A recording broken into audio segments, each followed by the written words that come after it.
ушунчалык кичине сөз менен эле бүтөбү? Кандайча? Сен жакшы, мен сен менен башка дос болбойм.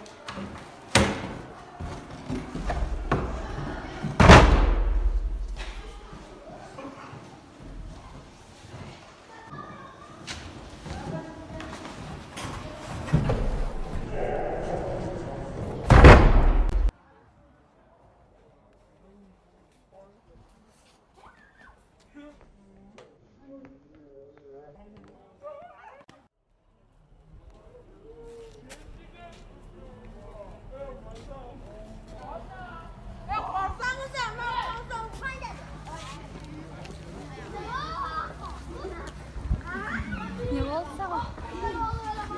Жакын досуң экөөбүз кичине тартышып калдык. Эмне себептен? Досумдун айтуусу боюнча мен балдар менен көп жүрөт экенмин, көп сүйлөшөт экенмин. Сурап көрдүңбү ага ким айтканын? Жок. Балким алар силерди урушуштурушты ким айткан?